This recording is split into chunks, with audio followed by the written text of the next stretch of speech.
বাংলাদেশের বেশিরভাগ মানুষের টেন্ডেন্সিটা হচ্ছে অন্যের ভালো বা কেউ যদি উঠে যেতে চায় তাকে টেনে ধরতে চায়। আমার শ্রদ্ধাভাজন ফেরদাউস আজিজ ভাই বলেছে যে বিএনপি দোষ করেছে, অন্যরা তো 1% করেছে। আমি এই কথার মানি বুঝি নাই। বিএনপি করেছে, অন্যরা যে করেনি তা না। কেউ যদি বলে আমি করি নাই, না, আপনি 1% হলেও করেছেন, আমি সেইটা বোঝাতে চাচ্ছি যে নির্দোষ। আমি আপনাকে স্পষ্টভাবে বলতে চাই যে এই বাংলাদেশে জামাত যে ধরনের এই নির্বাচন 5ই আগস্ট পর যা করেছে, এই অপরাধের সীমাহীন। এবং ওই সাংবাদিক ভাই বলেছিলেন আমি প্রত্যেকটা টক শোতে, এমনকি আমি যতগুলো বক্তব্য দিয়েছি এ পর্যন্ত 5ই আগস্টের পর হয়তো 5000 বক্তব্য দিয়েছি, কোনো জায়গায় একদিনে 10টা 12টা 15টা দিয়েছি। আমি বলেছি যে তারেক রহমান অনুনয় বিনুনয় নিয়ে সরকারকে বলতেছে যে সন্ত্রাসী, চাঁদাবাজ, দখলবাজ এদের কোনো দল নাই। এই টকশোতে এসেও বলেছি তাদের গ্রেপ্তার করুন, কঠিন শাস্তি দিন। আর আমার দলের লোকরা আপনারা জানান আমি বহিষ্কার করব। 9000 বহিষ্কার করছে। তারপরও এই দেশ বিরোধী যারা শক্তি, স্বাধীনতা যারা চায় না, স্বাধীনতাকে মুছে দিতে চায়, অস্বীকার করে, তারা কিন্তু সেটাও দোষ কয় এত বহিষ্কার করেছে। অথচ তারা যে অপকর্ম করেছে একজনকেও বহিষ্কার করেনি। তা যাই হোক, এগুলো বলবে আপনার, এমনকি ভালো ভালো পণ্ডিত ব্যক্তিও বলা শুরু করেছিল যে স্বাধীনতা কেন, এটাকে যারা বলবে তাদের ধৈর্য বিচার করা উচিত। আমি শুনেছি, এখন আমি তাকে লজ্জা দিতে চাই না। আপনার হচ্ছে কি পিছনে না, সামনে যান। আমাদের দায়িত্ব আছে, আমরা সামনের দিকে তাকাবো। এটা করুন, সদ্য শোনেন, এটা পিছন না, এই শোনেন। জামাতের সেক্রেটারি জেনারেল কোনো প্রয়োজন আছে বলে আমি মনে করি না। যারা 71 নিয়ে মায়া কান্না করে তারা বাংলাদেশ বিরোধী। 24-এর পর 71-এর কোনো প্রয়োজন আছে বলে আমি মনে করি না। যারা 71 নিয়ে মায়া কান্না করে তারা বাংলাদেশ বিরোধী। এই হচ্ছে এমপি হয়েছে, এটা নির্বাচনের আগের দিন উনি এই বক্তব্য দিয়েছেন। আপনার চিন্তা করেন, স্বাধীন দেশে পিছনে যাব না কেন? আমি আমার মায়ের পেটে জন্মগ্রহণ করেছি, আমার মাকে অস্বীকার করালে হইলে আমি একজন সৎ বা ন্যায়বান সন্তান হতে পারি না। এটা তো কোনো প্রশ্নই আসে না। কেউ করতে পারবে না, অস্বীকার কেউ করতে পারবে না। এই যে করছে এই যে জামাতের সেক্রেটারি জেনারেল এমপি হয়েছে, এই জেল থেকে ফিরে এসেছে, ফাঁসির কাছে ছিল, এ তো বলেছে। যাই হোক, আমি প্রথমে একটা কথা বলতে চাচ্ছিলাম, এই জন্য ওনাকে বললাম। উনি ঘুরিয়ে ফিরিয়ে 1%ও দোষ করছে অন্যরা, আর আমরা করেছি 99%। নাউজুবিল্লাহ। এখন হচ্ছে কি যে আমি বুঝিনি, আমার কথাটা বুঝিনি। আমি বলতে চেয়েছি ওরা যদি ডিনাইও করে একবার তো দোয়া করছি না, করেছে তো। আমি বুঝেই বলছি। আপনি বলতেন পার্সেন্টেজে কেন গেলেন? আপনি বলতেন বিএনপি করছে, অন্য দল করেছে। আমি সেইটা আরে ভাই, কেন কথা কেন বলেন? 1%-এর কেন কথা বলেন? এটা তো আপনি আমাকে ডাইরেক্ট বলেছেন। যাই হোক, আপনি 10% বলেছেন যারা রাজাকারের কথা বলবে, যারা 71-এর কথা বলবে, সেদিন বড় বক্তব্য দিয়েছেন যে তাদেরকে ধৈর্য সেইখানে মিছেই দাও। সামনের দিকে আসেন না রে ভাই, ডোন্ট ওয়েস্ট টাইম, সামনের দিকে আসেন। আজকের ঘটনা, নির্বাচন, সরকার গঠন, এগুলো নিয়ে বলেন। আচ্ছা, আমি আপনাকে আজকে প্রথমেই শুকরিয়া আদায় করি মহান আল্লাহর কাছে, এবং আলহামদুলিল্লাহ, মাশাআল্লাহ, আমি আপনার সাবেক শেরাটন হোটেলের ইন্টারকন্টিনেন্টালে সেখানে সংবাদ সম্মেলনে গিয়েছিলাম। আমাদের ভাবি প্রধানমন্ত্রী, বিএনপির চেয়ারম্যান, তিনি এত সুন্দরভাবে সারা বাংলাদেশের মানুষের যে চিন্তা ভাবনা, মানুষের আশা ভরসা, সেই নিয়ে কথা বলেছেন। এবং সেখানে একজন সাংবাদিক বলেছিলেন যে অন্যরা বলতেছে আপনি ইঞ্জিনিয়ারিং করেছেন নির্বাচনে।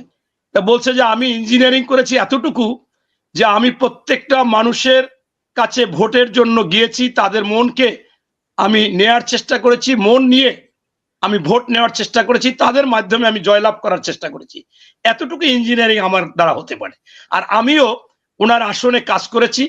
22 তারিখ থেকে ধানের শীষ নিয়ে 18 দিন সকাল বিকাল 196 জন নিয়ে 20টা টিম করে আমি নিজে মনে হয় 2000 জায়গায় গেছি। কথা ছিল যে প্রত্যেকের কাছে গিয়ে ভোটের আবেদন জানাবেন, আমরা কি করতে চাই, কোনো মানুষের নামে বদনাম বলা দরকার নাই। এটা করেছি, আমি দেখেছি জনগণ খুব খুশি। এবং আপনারা জানেন যে এই বাংলাদেশে আপনার একজনে ওনাকে বলেছিল, এই তারেক তুই সাহস থাকলে বাংলাদেশে আয়, তোর মাকে আবার জেলে ঢুকাবো, একটার পর একটা মামলা দিয়ে সাজা দিচ্ছিল, তোরে আইনা ফাঁসি দিব। আবার আর একটা দলের এই যার ছবি দেখাইলাম, সে যশোরে বিরাট জনসভায় বলেছে ওই তারেক মুসলেখা দিয়ে গেছে, আর বাংলাদেশে আসবে না, ওই দেশের মায়া, ওখানে পাসপোর্ট হয়েছে, নাগরিকত্ব হয়েছে, ওর মা মারা গেল, আসবে না। ওরা বেশ কিছু জায়গায় আপনার স্ট্যাটাস দিত যে খালেদা জিয়া জীবিত আছে, একটা ভিডিও করে দেখান, আমি যাই দেখতাম জামাতের লোক। এরপরে তারেক সাহেবকে নিয়ে আমির বলেন, সেক্রেটারি জেনারেল বলেন, কত না কথা বলেছেন। পরবর্তীতে কি হলো, তারেক রহমানও আসছে, কিন্তু এই আজকে তো কতদিন আসছে, গত মাসের আগের মাসের 25 তারিখ, একবারের জন্য জামাতের কারো নাম বলে নাই, কোনো কথা বলে নাই, এবং শেখ হাসিনা সম্পর্কেও কিছু বলে নাই। এটা কিন্তু জনগণের কাছে খুব গুরুত্বপূর্ণ হয়েছে। আমি যেটা বলতে চাচ্ছি যে আজকে এই যারা আজকে আপনি বলতেছেন যে ওই নির্বাচনে এতটা কারচুপি পেয়েছে, এটা বলছে, এর আগে আমি আরেকটা কথা বলি যে এই বাংলাদেশে আমি সবসময় দেখে এসেছি, আপনারটায় সেই 5ই আগস্টের পর পর বলেছি যে নির্বাচন দেন, এই নির্বাচন ভালো হবে। দেশপ্রেমিক সেনাবাহিনী স্বাধীনতার সময় ভূমিকা নিয়েছে। 1990 সালে আমাদের বুকে যখন গুলি করে, তখন যখন সেনাপ্রধান নুরুদ্দিন থেমে গেছে, ওই এরশাদ পদত্যাগ করেছে। আবার এটাও আমি দেখছি 3রা আগস্ট থেকে এরা মোটামুটি থেমে গেছে, এই শেখ হাসিনা পালিয়েছে। অতএব সেই সেনাবাহিনী এই নির্বাচনে সর্বোচ্চ ভূমিকা নিয়েছে। যদি এই সরকার বা নির্বাচন কমিশন একটু ভয় ভয় করে ওই এনসিবির কিছু লোককে এমপি বানাতেই হবে, জামাতেরও কিছু বানাতে হবে, সেইগুলো যদি না নিত নির্বাচনটা আরো ভালো হতো। এবং কেন আমি বলেছি, এই লোকগুলো 5ই আগস্ট থেকে শুধু বিরোধিতাই করে গেছে। 47-এ করেছে, 71-এ করেছে, আপনার এমনকি 1952 সালে ভাষা আন্দোলনে যোগদান করে পাকিস্তানে যাই বলছে ভুল ছিল। এরপরে 86 সালে এর সাথে নির্বাচনে গিয়েছে। এরপরে 24-এর পরে প্রথমে বলছে যে সংস্কার, যেটা অল্প সময় লাগে, এরপর বলছে স্থানীয় সরকার নির্বাচন, এরপর পিআর ছাড়া নির্বাচন হবে না, এরপর গণভোট আগে। এরকম প্রত্যেকটা জায়গায় কিন্তু তারা বাধার সৃষ্টি করেছে, কারণ তারা আসলে এই বাংলাদেশ চায় না। তাই আজকে তারা যে বলবে, এটা তো বলাও, বলছে 54 বছরের পর সুযোগ আইছে প্রতিশোধ নেওয়ার। এই যারা এটা বলতে পারে, ওপেন এমপি প্রার্থী, আপনি কি মনে করেন এটাকে কিন্তু সহজ না। তারেক সাহেব সহজ মনে করবে, কারণ উনি বড় নেতা, ওনার চামড়াও বড় মোটা। আমাদের তো ভাই এটা এত মোটা না। আপনি যখন প্রশ্ন করবেন আমার উত্তর তো দিতে হবে। তাই এই যে বিষয়গুলো, আমরা ক্ষমতায় ছিলাম না, আমাদেরকে যেভাবে হ্যাস্ত ন্যস্ত টকশো এখানে সেখানে মিথ্যা প্রচার, জামাতের আমির, সেক্রেটারি, জামাতের নায়েব আমির, অবাক হয়েছি। তাই আজকে যদি ওনারা বলে, আমি তো মনে করি ওনারা যদি 30টা বলে, খুলনা বিভাগে 36টা আসন, 11টা আমরা পেয়েছি, ওরা পেয়েছে 25টা। এইখানে ওদের সিট পাওয়ার কথা ছিল 5-6টা। এইখানে কি করেছে, টাকা পয়সা ঢালছে। আমার বাগেরহাটে 4টে আসনের মধ্যে আমরা 1টা আসন পেয়েছি। টাকা ঢেলেছে, মহিলাদের দিয়ে তালিম করেছে। আমি যাই তো অবাক, মহিলাকে পাগল করে ফেলেছে টাকা পয়সা এটা সেটা দিয়ে। আপনি কি করবেন বলেন? এখন এই যত অপকৌশল প্রশাসনকে টাকা দেওয়া, আপনি দেখেন নির্বাচনের আগের দিন রাত্রে, বিশ্বাস করেন আমার হাটফল করার কথা প্রায়, আমি দেখতেছি একটার পর একটা জায়গায় আর্মি তাদেরকে ধরতেছে, সাজা দিচ্ছে। মনে করেন ওদের যদি 200 হয়ে থাকে, আমাদের 2 জন। এরপর যদি বলে আজকে বাগেরহাট চাইরে, গতকালকে আমি লাইভ করেছি, আমি ওই সংশ্লিষ্ট এমপি মহোদয়কে আবেদন জানাইছি, এসপি কে বলেছি আপনি খবর নেন, এসপি কে বলেছি, 2 থানার ওসি, তদন্ত ওসি, যে শরণখোলা 4টে ইউনিয়ন, 3টা ইউনিয়নে মাথা টাতা ফাটাই টাটাই বাড়ি করে যাইয়া জামাত করে ফেলেছি।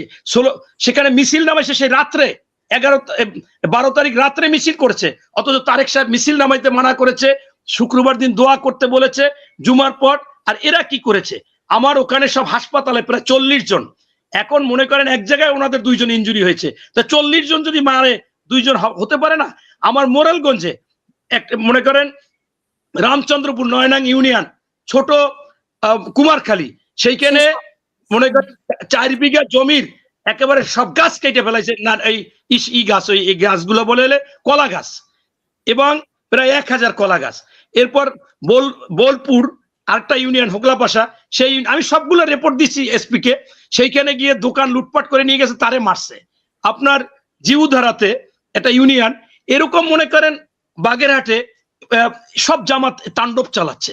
এখন দুই এক জায়গায় বা আরো বেশি জায়গায় চালাইতে পারে, আমি এই জন্য আমি মনে করি এদের কঠিন আওতায় আনা হোক। আপনারা জানেন চাঁদপুর আমাদের সদ্য এমপি হয়েছে মানিক ভাই, সে চাঁদপুর সদরে, সেখানে এরকম 5 জনে গেছিল কোথায় যেন, সাথে সাথে তাদের বহিষ্কার করে দিয়েছে। আমি মনে করি তারেক রহমানের কাছে বাংলাদেশ নিরাপদ এবং উনি ইনশাআল্লাহ ভালো কিছু করবেন এবং সেই আশা